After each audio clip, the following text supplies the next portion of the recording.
Every city in the country has their eye on Frisco, Texas. Prices are at an all-time high, supply is at an all-time low.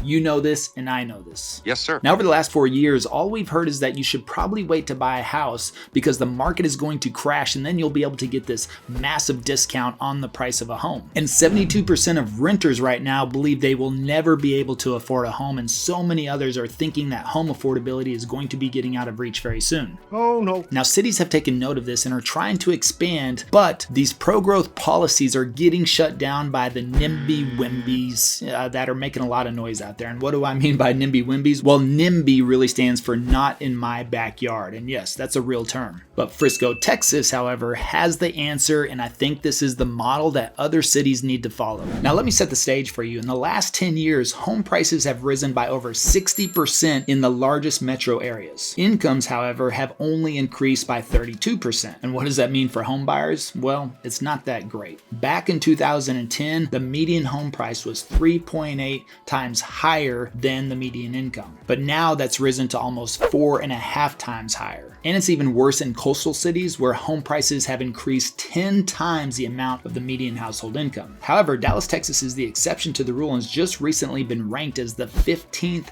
house-rich city in the United States. And what does house-rich mean? Well, you'll see here by the culture map of Dallas. This article they talk about to define the term house-rich: home service provider, all-star home, examine data from the U.S. Census Bureau regarding the median value of owner-occupied homes and the median household income across the 25 most populous American cities. A home value to income ratio was established for each city based on the census data, and rankings were determined based on whether a city had low home to value ratio and high ownership rate.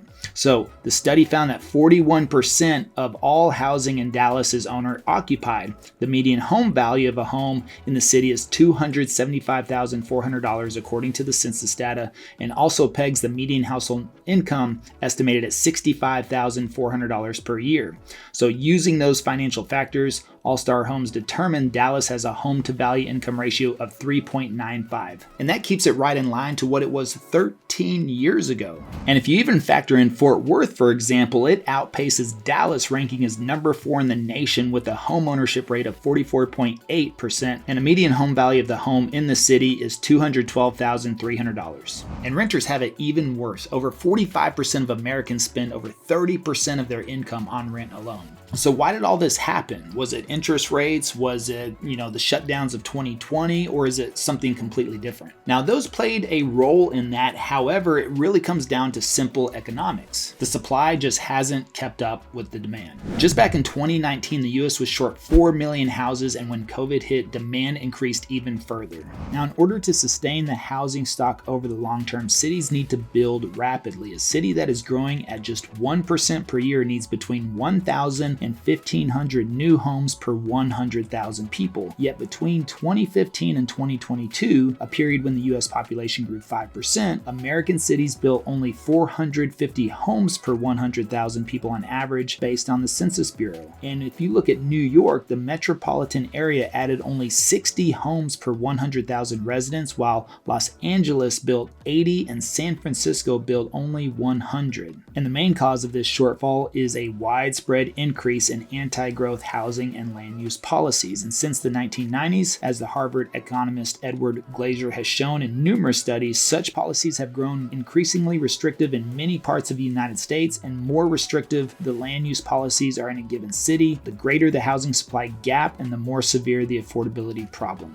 The truth is that homeowners don't want new housing developments and have been very effective at shaping land use policy with this NIMBY sentiment. Because of this, pressure on city council members to keep new housing away from their homes has been working. And in Dallas, proposals for new apartments and other residential developments are constantly being shut down. So that leaves the question, is the NIMBYs going to win on this? Is there no hope for new housing developments coming up in the future? Well, not when you have a city like Frisco, Texas. Now, Frisco isn't succumbing to this pressure at all. And cities that are choosing to grow despite this NIMBY sentiment have become some of the most popular areas in the entire United States. And a lot of those have been adopted here in Texas, which is why so many people are making their move to Dallas, Texas. And Frisco is ranking at the top of the list. Since 2010, Frisco population has grown by over 88%. And since then, it's grown its total housing units by even more, 92%. In fact, from 2019 to 2022, it has built around 1,090 units a year per 100,000 people. Now that is 7 times the rate of what's happening in Dallas. And people are noticing this because Frisco's home prices are just 2.8 times the median annual income, while Dallas is at 3.5 times. So the next question is how are they doing that? And you might say, well, Frisco has so much land, so that opens up a lot of opportunities. But if that were the case, we know there's a lot of land going on in South Dallas as well. It has a lower population density and lots of unused land, so that really kind of cancels out that argument. So what is it that Frisco is really doing differently? But before we cover that, let's cover why so many residents are against these pro-growth policies. They say new developments inevitably will lead to an increased population density, which can mean worse traffic, higher pollution, and overcrowded schools. And that's the main argument by the NIMBYs. Another reason is that people don't trust local authorities and developers. Planning and executing construction of a development is a long and complicated process. And if communication and negotiation starts to break down, then also trust begins to break down with that. Sustaining public support is key for actually implementing these rapid growth strategies, so Frisco has decided to do just that. And to pull it off, they have doubled down on the messaging that new developments bring in a range of benefits, such as large tax base to fund schools, public amenities, and job opportunities. And it's working. Job opportunities are outgrowing the population. And Frisco now has more walkable urban areas than Dallas and Fort Worth. And Frisco has mandated that 10% of new developments dedicate 10% to green space for quality of life improvements. Now, the real reason Frisco is growing fast is because it has chosen to do so. The housing policies are exemplary, featuring streamlined permitting processes, the efficient handling of zoning cases, and a friendly approach to housing developments. Frisco's land use plans are publicly transparent, and developers know they can get the required building permits via the city's online self-service portal within days. Now, in order to sustain public support for rapid growth, Frisco has offered residents a package deal. Locals accept the headaches that come with the development in exchange for the benefits it brings: a bigger tax base to support great local schools, better quality of life amenities, and wider job opportunities for residents. To sustain this balance, Frisco competes ferociously for the business relocations and expansions. It also continuously and aggressively invests in its schools, healthcare facilities, parks, trails, entertainment venues, and other amenities. Frisco's leaders have also been successful in convincing its citizens that attracting and retaining people ranging from young adulthood to retirement age requires a full range of housing types. And that's another major point that this article is bringing up, is the fact that these other cities like LA, San Francisco, New York are saying that we need more tax money, we need more of your hard-earned money because we have to provide for all these people. However, they're blocking the developers and the investors and the people that can provide these solutions to the public by the development. They're blocking all of that. And you know, if you live in California and you're a developer or you've tried to remodel a home, you know the process that can take and all the permitting and everything that you have to go through. That's what makes development in California so risky. We get calls and texts every single day from investors in California that are just like, look, it's just easier to buy property in Texas. And so they're willing to invest out of state, or they're even making their move here just so they can invest full time. It goes on to say that Frisco is a full life cycle community, says Mayor Jeff Cheney. That means we're proactive to maintaining housing options for residents in all stages of life: urban style living, townhomes, single family neighborhoods, and luxury homes. There's something for everyone. And what's wrong with that? Why not let the people that are developing and building new property provide that for the community? They're also building more affordable homes, affordable communities, ranging all over the place. We have several videos where we're highlighting this, that in Collin County, maybe not so much in Frisco, but the surrounding areas, you can get into homes for as little as $216,000. For a 3-bedroom, 2-bath new construction, you will pay less, if not the exact same as you would pay in rent. And let me remind you, when you're paying rent, you are paying a mortgage. It's just somebody else's. It's not yours. And so why not pay that towards your own mortgage, gain the appreciation, gain the principal buy down, and build equity from the beginning? And it just baffles me, especially when you have cities like LA, New York, San Francisco that have the biggest home affordability crisis, and the government is saying we need more homes, we need more availability, we need more affordability, and then they're blocking everybody that's trying to provide those options. And unfortunately, a lot of the cities around the country have given up on that growth. And it's cities like Frisco that are keeping the American dream alive by providing more affordable housing through new construction. Now, some cities are starting to adopt these pro-growth strategies. But in order for these cities to start implementing more pro-growth policies, council members should adopt the narrative that Frisco has, which is growth will be good for everyone. And while the NIMBY attitudes are a natural response, these cities should still aim to remind those that more people means more money, which means a better quality of life if done correctly. And with housing affordability slipping away from so many Americans, it is these pro-growth policies that will keep supply and demand in check so that people all over the country can once again experience the American dream. Now, let me show you some of the stats and data whenever it comes to Frisco and the amount of growth, especially in appreciation of homes, that is happening there. Now, I want to share with you something very important to understand how real estate works over time. And the reality is that if you buy a home now, it's likely going to be worth more later, depending on when you sell that home. Look, you make your money when you buy, not when you sell. Now, if you sell in a down market, that's when you will lose money. You only lose money if you sell in a down market, or if you sell 6 months later or a year later. Most people, when they buy their homes, will stay in their homes a minimum of 3 to 13 years. That's the average. And so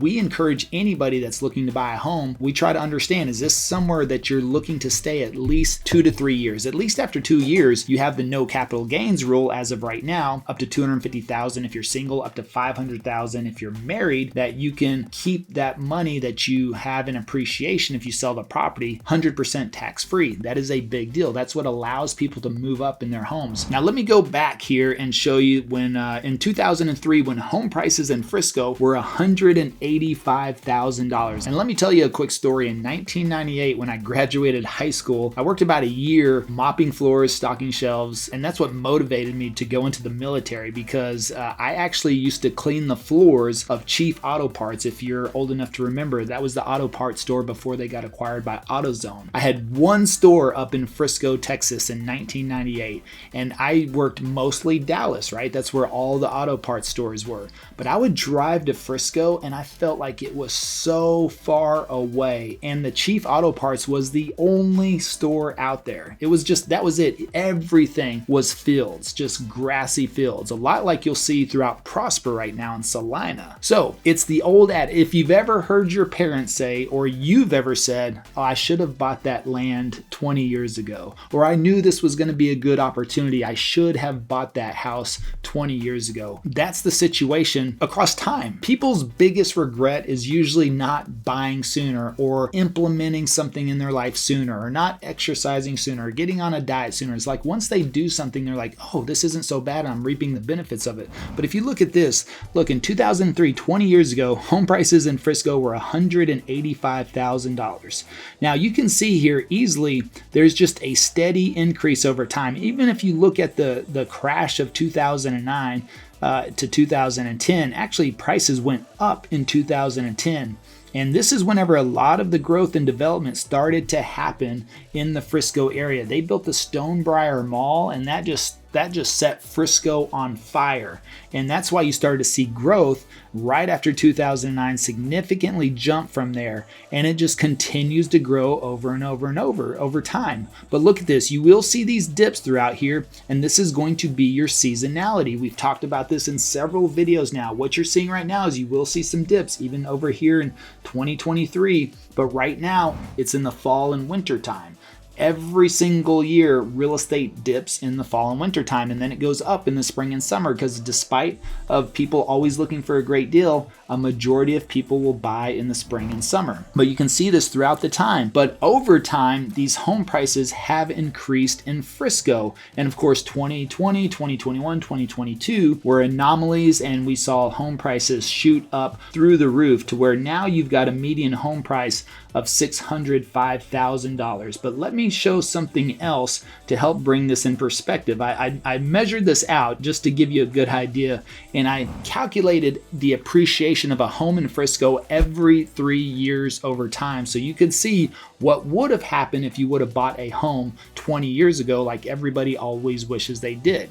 Now here I just marked $227,000 as the median home value. If you would have held that home for 3 years at that time, you would have had 19% appreciation during that time.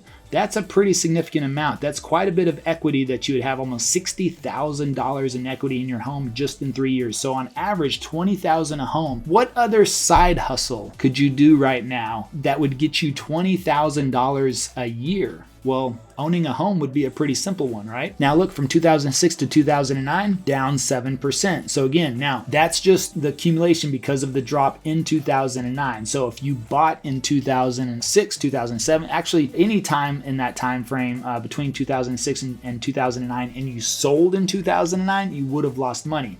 But if you didn't sell in 2009, then you didn't lose money. Now, maybe your home value decreased on paper, but if you're not selling, it doesn't matter. Now, look, it bounced right back. 2012, another 20% increase in equity. So if you would have bought in 2003 and held the whole time, then you're looking at over $100,000 in equity in your home just within a 9-year period.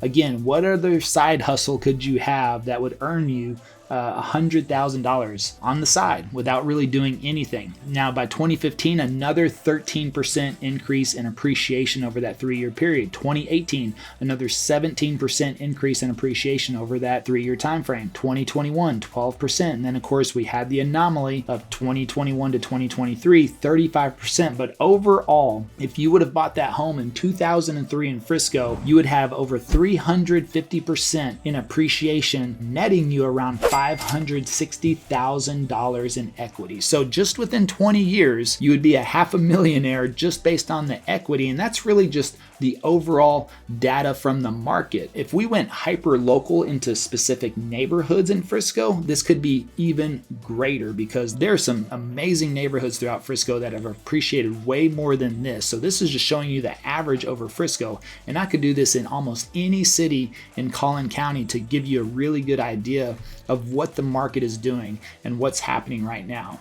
And now they're saying as we head into 2024 that the Fed's saying they're going to cut rates 4 to 6 times in that year. If rates come down any little bit, we've got so many people sitting on the sideline that they are going to come back into the market. We're going to see prices hold steady, actually probably increase. We're going to see multiple offers, bidding wars again. That was an absolute mess back then. Trust me. Now, we didn't lose deals. We won deals all the time for our clients. We know how to negotiate that, and we always work to get the best deal for the clients.